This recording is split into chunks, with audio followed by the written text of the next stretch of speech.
Hello guys! Okay, isang magandang araw po sa ating lahat, sa mga kapwa po nating OFW po na nagtatrabaho po dito sa bansang Saudi Arabia, lalong-lalo na po dito sa Riyadh. So guys, sa mga hindi pa po nakapag-subscribe sa aming channel, don't forget to click the subscribe button po sa baba. So ngayon guys, meron po tayong good news, okay, lalong-lalo na po sa mga kapwa nating OFW na nagkaroon po ng COVID or na-infect po ng COVID-19. So guys, kung ano yon, samahan niyo ako, kita ko sa inyo kung ano yung good news na ito.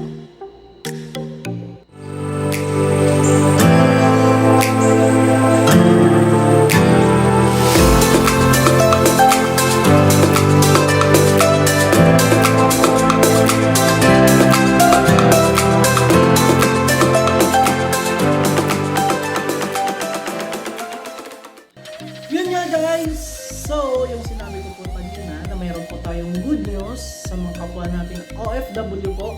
Lalong-lalo na po yung mga kapwa nating OFW na nagkaroon po ng COVID-19 or na-infect ng COVID-19. Tulad ko po, na-infect po ako ng COVID-19 last August 2020. So, meron po tayong good news dyan, galing po sa ating gobyerno. So, last week, habang nasa trabaho po tayo, habang hindi naman po busy, ay nag-scroll po tayo ng ating Facebook. So, meron po akong nabasa doon, isang post po na nakasaad po doon yung memo po, yung memorandum is galing po sa Polo Riyadh. Okay? Philippine Overseas Labor Office. So, galing po sa kanila yung memo. So, guys, ano po yung nakasaad doon sa memo? So, binasa ko po yung memo. Yan yung memo po sa bandang gilid. So, basahin natin guys kung ano yung nakasaad dyan sa memorandum na ipinalabas nila para po sa ating mga OFW, katulad ko po na nagkaroon po ng COVID-19 or na-infect po ng COVID. So, yung nakasaad po dyan, ang Polo Riyadh ay tatanggap ng mga katanungan at requirements tungkol sa alagang kabayan laban sa COVID-19 project sa aming email address. So yan po, poloriyadh.covid19@gmail.com.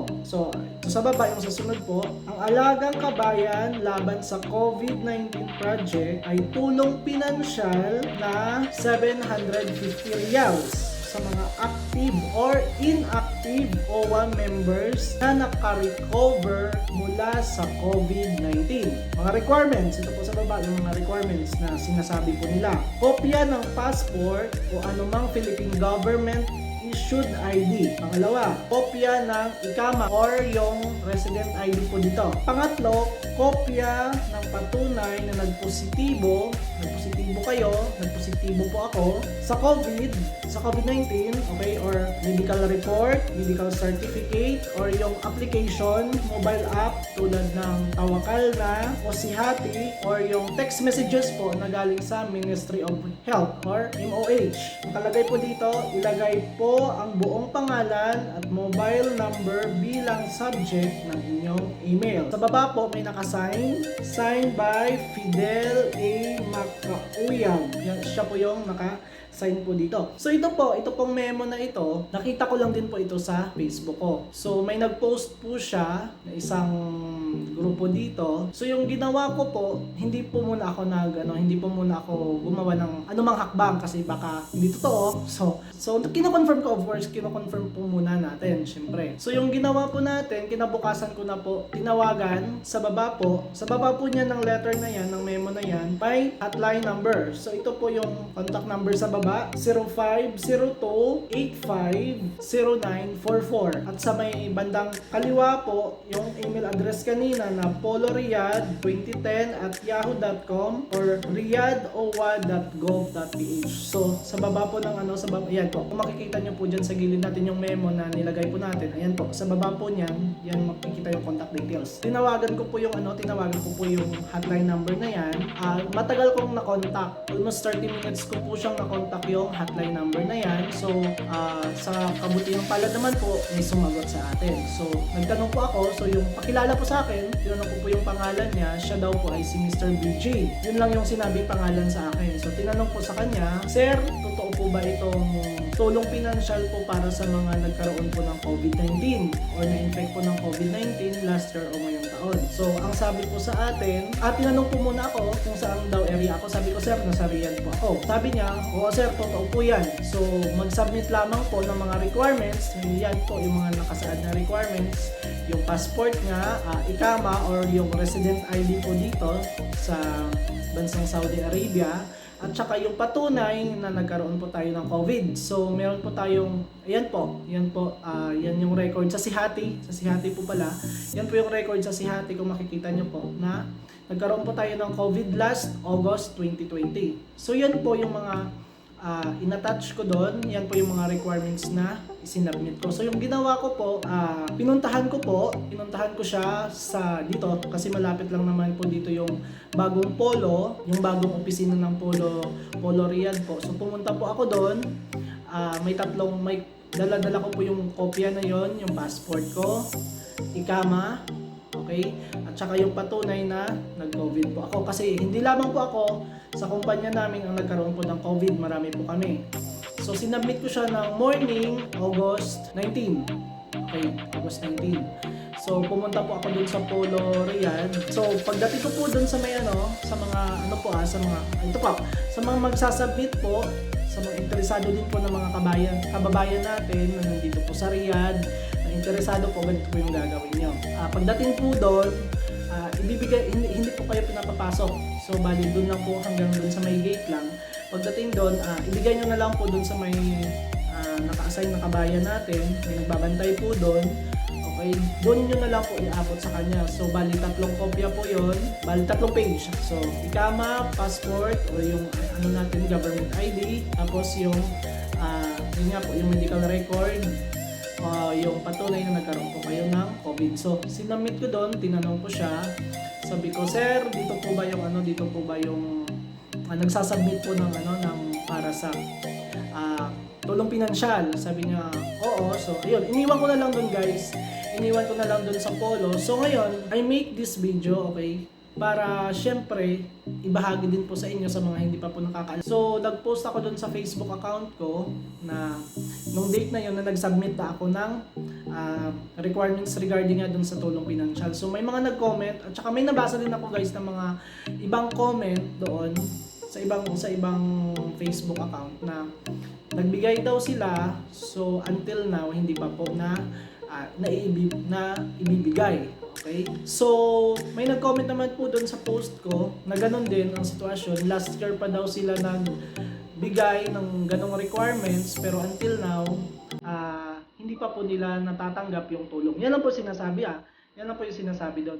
So, may nag-comment naman po doon at saka yung isang kakilala ko po, okay? Bali, asawa siya ng kasamahan ko. Yung kasamahan niya is nagkaroon po ng COVID. Nakakuha po siya ng tulong pinansyal galing po sa ating gobyerno. So, kumbaga guys, bali lang siya, proof lang natin to, okay? Kung totoo nga po, sana nga po totoo na makatanggap din po tayo ng tulong pinansyal kasi sayang naman po. Yung malaking bagay na po yun kasi para sa katulad yung isang OFW na nagkaroon po ng COVID.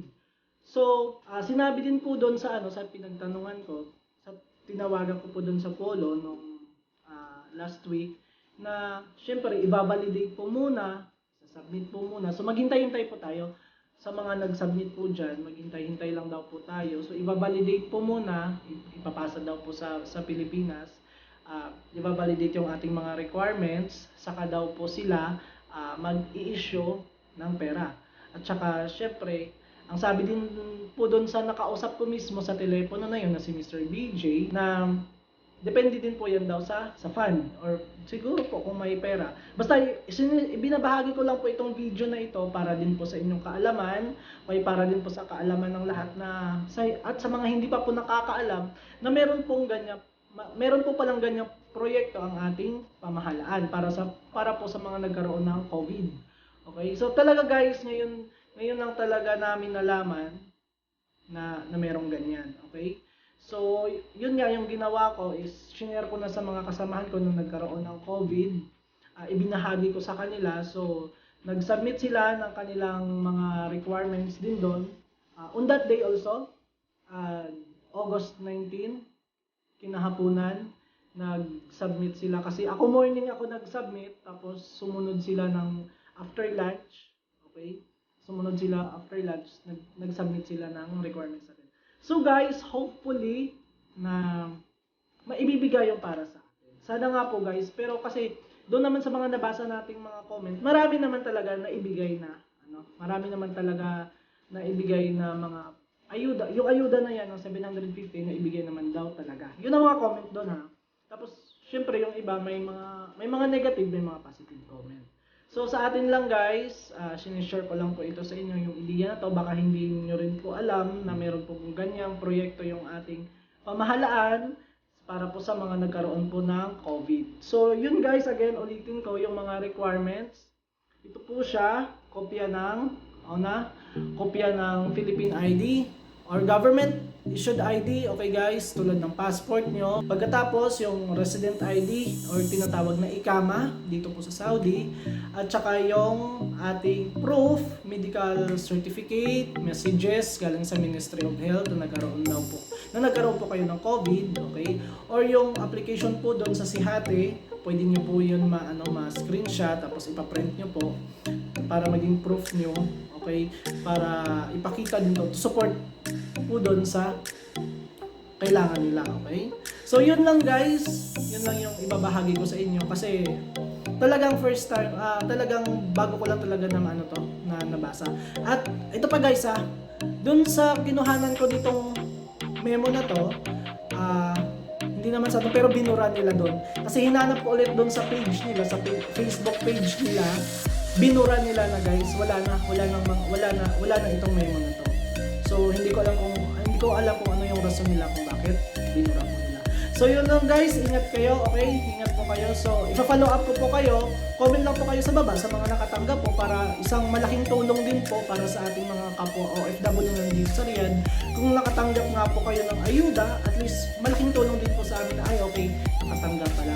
So kung makatanggap po tayo ng ayuda, ipapakita ko po sa inyo na iba-vlog po natin ulit na nakatanggap po tayo ng ayuda galing po sa ating gobyerno. So, see you guys. God bless. Ingat po sa ating lahat dyan. Okay, lalong-lalo na po dito sa Riyadh at sa mga kapwa nating OFW. God bless. Okay guys. Thank you so much guys. Bye.